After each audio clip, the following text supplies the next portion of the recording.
Hello everyone, this is to help you guys understand and motivate you to use the study guide questions in the back of the modules. So this is for module 4, and so if you have your study guide answers, the solutions printed out, go ahead and get those out. If you don't have them printed, that's fine, you probably won't need them. I'll be talking about the answers, but do turn to your textbook, page 149, and that's going to have the questions for Module 4. So the first question is a matching question. Okay, so it looks like this. You should have the definitions for these in your notes. If you don't, I recommend going and just adding them to your notes right now so that you'll have them for any test. And do that for future tests too. You want to be writing down the definitions and make them easy to find during a test so that you're not wasting your time flipping through. Okay, so you're going to go through here and you're going to figure out which matches each one. I'm going to just go through it with you. Okay, the first one is A, and it's reactants. Okay, so remember that the reactants are the ones that they undergo a chemical change, okay? So there's a definition on there that says substances that undergo a chemical change, and that's the reactants. The next one, B, is products. Okay, remember, these are the new substances that are formed during a chemical reaction. So products, and there's a definition that says new substances formed as a result of a chemical change. Okay, C is coefficients. Coefficients are the numbers right here. They appear before a formula, before a chemical formula, in a chemical equation to show how many atoms or molecules, this is showing molecules, of each reactant or product are involved in the reaction. So these are the coefficients here. Also, as you're studying, these are the subscripts right there. The next one is ionic bond, D. So this is a chemical bond formed when one is losing an electron and one is gaining an electron. And so it's a chemical bond formed between oppositely charged ions. Remember, this one has lost an electron, and so it has a positive charge, and this has gained an electron, so it has a negative charge, and that's how their bond works. Charged ions, okay? Oppositely charged ions. And then the covalent bond is a chemical bond in which the atoms are sharing electrons. So you can see these guys share so that they complete their octet. They each have 8 and they're stable. So that would be a chemical bond in which 2 atoms share 1 or more pairs of valence electrons. And then a polar molecule is when they're sharing, like a covalent bond, but they're sharing unequally. So if this was like oxygen or something that had higher electronegativity, then the electrons would be spending more time closer to that atom instead of the other one, and it would result in a molecule that has slight positive and negative charges due to an imbalance in the way the electrons are shared. Remember, water is a polar molecule. Okay, cohesion is the force of attraction between molecules of the same substance so that they tend to stay together. So when you have the water molecules in a drop, that's cohesion. They're attracted to each other so they can form this spherical shape. And then adhesion is the force of attraction between molecules of different substances so that they tend to stick together. So like, this is black, but let's pretend this is water, and it's attracted to the glass. So there's adhesion going on there, and it's pulling up the sides of the glass and creating that meniscus. So that would be adhesion because it's two different substances attracting. Next question is number 2. A compound with 1 zinc atom and 2 chlorine atoms would have the chemical formula what? So that just shows, the chemical formula shows you how many of each, how many atoms are in the compound. So it would go like this. You would have the subscript 2 for the chloride, and then 1 is implied, so you don't have to put a 1 there. For the zinc, you would just put the zinc, and that's what it would look like. Number 3, AgNO3 has what in it? So it's going to have the 1 silver atom here, it's going to have 1 nitrogen atom, and it's going to have 3 oxygen atoms. Number 4, calcium carbonate is an ionic substance commonly called chalk if this molecule has 1 calcium atom and 1 carbon atom and 3 oxygen atoms. What's its chemical formula? So they give it to you in order so that it's super easy. So it's going to be calcium, and then this is actually carbonate right here, but they're all in order, and that tells you how many of each in the chemical formula. Number 4, one of the most common household cleaners is ammonia, which has a chemical formula of NH3. How many atoms are in a molecule of ammonia? So you can count the atoms by, there's 1 nitrogen and there's 3 hydrogens, so that equals 4 atoms in the chemical formula of the compound. Okay, of the molecule, rather. Now we're going to balance this equation.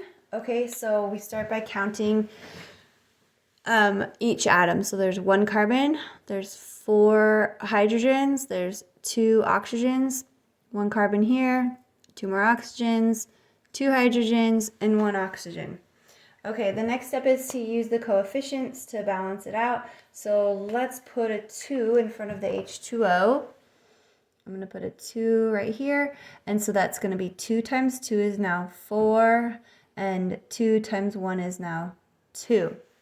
Okay, so now we have 1 carbon, 1 carbon. We have 4 hydrogens, 4 hydrogens. We have 2 oxygens, and we have 4 oxygens over here because we have these guys. So we're going to need to do another subscript in front of this. Hopefully you can see that. In front of the oxygen. So we have 2 times 2 is now 4. And so there's 4 here and 4 here. And now this is balanced. Next is number 7. Why do ionic compounds include at least 1 metal and 1 nonmetal? Okay, so metals form cations. These are positive ions. I think I might have already told you this. So I have a cat. It's kind of rubbed off. So the cations are like, if you like cats, you're positive about cats, okay? If you don't like cats, you're anti-cats. You're negative about cats. So you can kind of think of that to remember cations, anions, okay? So the metals form cations, which are positive, and then many nonmetals form anions, which are negative ions. Ionic compounds form when cations and anions are attracted to each other. So you must have a metal and a nonmetal for the ionic bonds, the ionic compounds.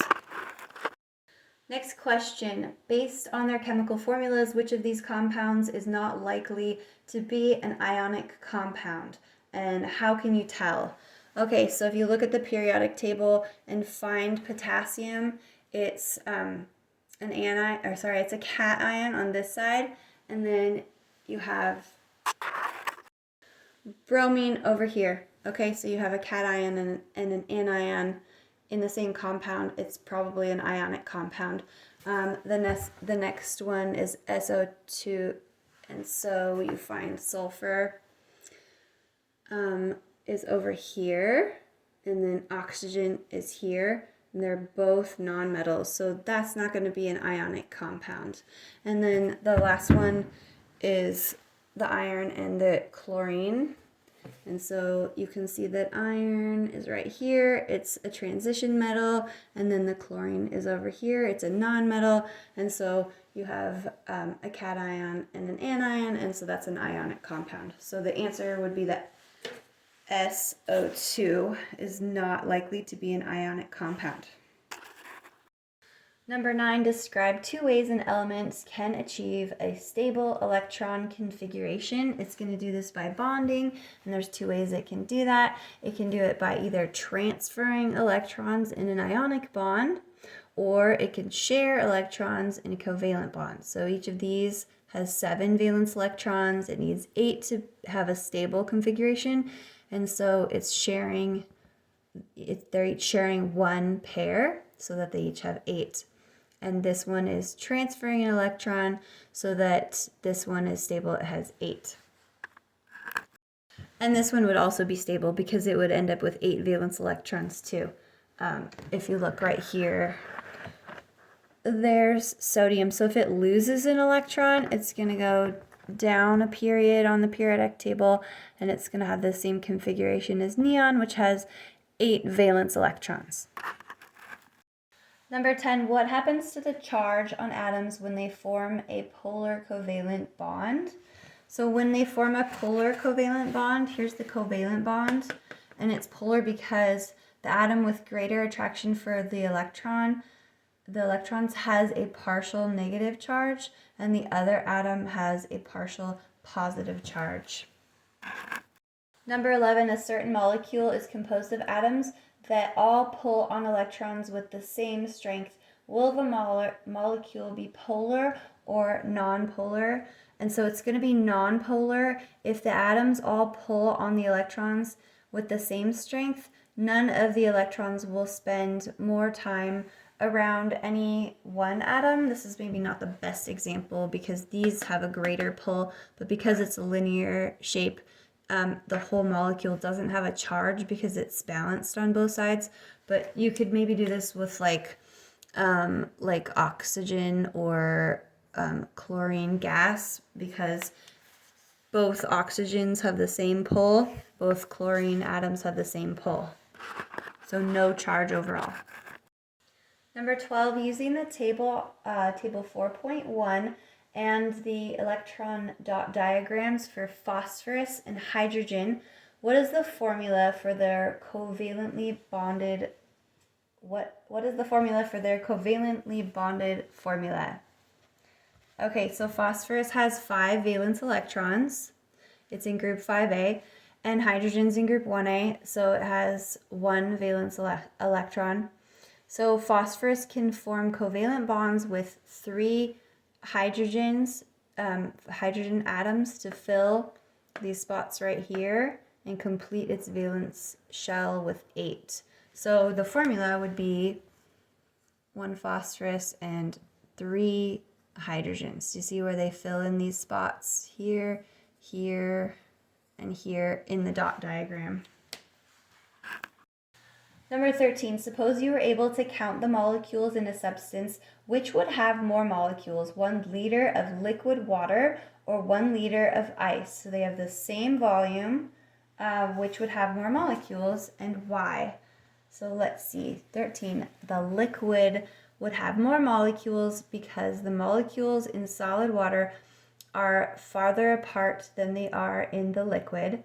Remember, it forms like that geometric design, and it locks into that grid, and that's why the ice was less dense than the water. So for the same volume, then there would be more molecules in the liquid than in the solid for water. Number 14, if the substance in question 13 were virtually any other substance, what would the answer be? So pretty much any other substance, when it forms its solid form, it's going to become more dense. And so the answer says for nearly any other substance, the answer would be that the solid would have more molecules. For almost all other substances, molecules are closer together in the solid state, so there would be more molecules in an equal volume as compared with the liquid. Number 15, what is responsible for water being a liquid at room temperature, as well as for water's properties of cohesion and adhesion? So remember, water is a polar molecule, so water's polarity and also the hydrogen bonding between the positive and the negative side of the other water molecules is responsible. Because of the partial positive and negative charges on a water molecule, hydrogen bonding brings other water molecules close together and makes them want to stay together. Number 16, what causes surface tension? So remember, there's a picture in your book of that little bug that can walk on water, and it's using the surface tension to be able to walk on water. So what's causing that? So cohesion. Remember so like if you have co-workers, you're working together under all the same company. Okay, and if you have adhesion, then it's like you're adding two different things together. Okay, so cohesion is the attraction of the same thing. So water molecules attraction to each other. So cohesion causes the surface tension of water. You could say hydrogen bonding here if you are talking about water. However, other substances exhibit surface tension even if they do not hydrogen bond. Hydrogen bonding just makes water's surface tension larger than that of many other substances. So hopefully that was helpful. So do your reading, watch my other video if you want, but make sure you do the actual reading, and hopefully that helps you guys study for your test.